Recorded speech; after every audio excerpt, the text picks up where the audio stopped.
Hey guys, today we are going to talk about the Joe Biden legacy and how that legacy is going to be remembered. Uh, it's going to be remembered for record inflation, absolutely horrible job numbers, and crippling gas prices. This is the mark of the Biden admin. That and dead soldiers. Uh, this is the administration of complete incompetence. Uh, once once a new figurehead gets into office, whether it be because Biden's mind finally explodes, or in 2024 when someone else takes over because with the media turning on Biden and with his crashing poll numbers, Biden will not be the president in 2024, even if the Democrats win. They will run someone else.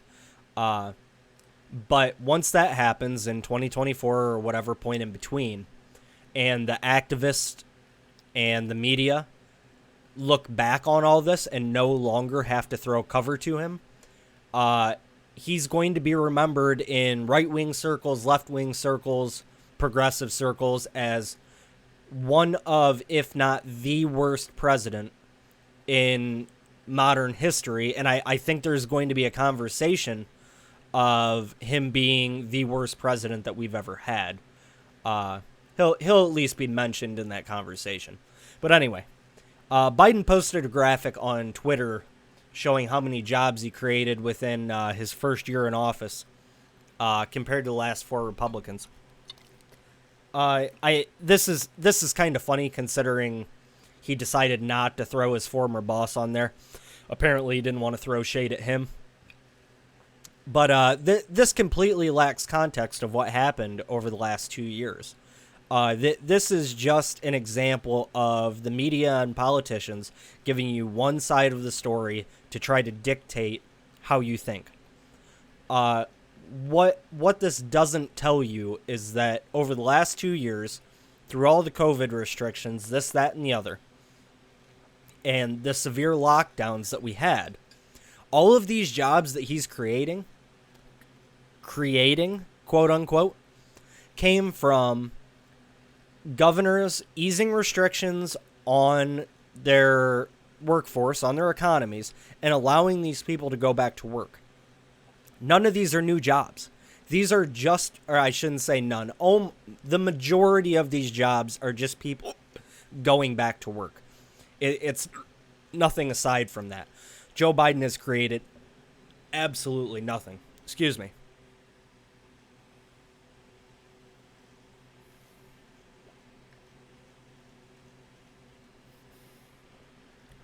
So, get my train of thought back here. So, how fantastic is that for Joe Biden that all of these governors start relaxing restrictions, and then they throw all of their support to Joe Biden about what a great job he's done, blah, blah, blah. The part that's lost on these people is how good that this actually makes Trump look.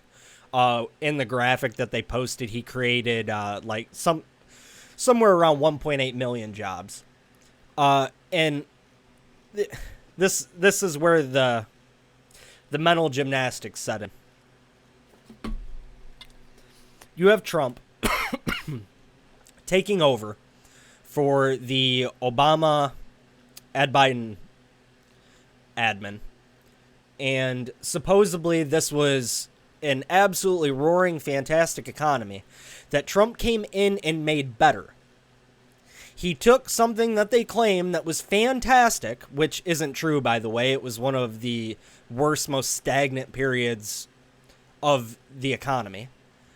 But supposedly it was so super duper great, and Trump added another 2 million jobs to it in his first year. Everyone knows, even people on the left, this is shown in polling, Trump is the economy president. There's no argument to this. Everyone knows this. It's been proven. Trump waved his magic wand, as Obama said. And this is exactly why, if we continue to go down our current trajectory, Trump is going to be a serious contender in 2024. And as of right now, as things stand, Trump is running. You can go ahead and quote me on that. Now, aside from the poor jobs, we have inflation that's at a 40-year high. And there's some people, some economists that actually believe that this is being underreported right now, and that inflation is actually much higher because they believe if they reported the real number, there would be mass panic and we would go full depression. So keep that in mind. But the media is trying to avoid this reality, and when they do admit it to you, now that they have admitted it anyway, that it's not transitory and that this is going to be here long term. And one more side note on that, by the way, the economists that are being real about this are saying that this is going to get much worse. We're not even at the peak of it yet. They're writing pieces trying to tell you that inflation is good for you. As crazy as that is. John Swartz for The Intercept literally wrote an article just the other day stating that inflation is bad for the 1% and it's good for everyone else. I'll be making a separate video to explain why that is just a complete lie and BS. But so not only are people not working, you can't afford anything and your savings is worth less. Every day, your savings is worth less and less. The U.S. is liquidating assets right now to pay off its debts. And I mean, what is the government's response to this? Oh, well, we need to raise the debt ceiling more. What do you think that is going to do? That is just going to further inflation. This is obvious to everyone with half a brain, but for some reason, these government bureaucrats think that we can just keep printing money with no recourse and the bill will never come due. The bill always comes due. But let's not forget about the gas prices.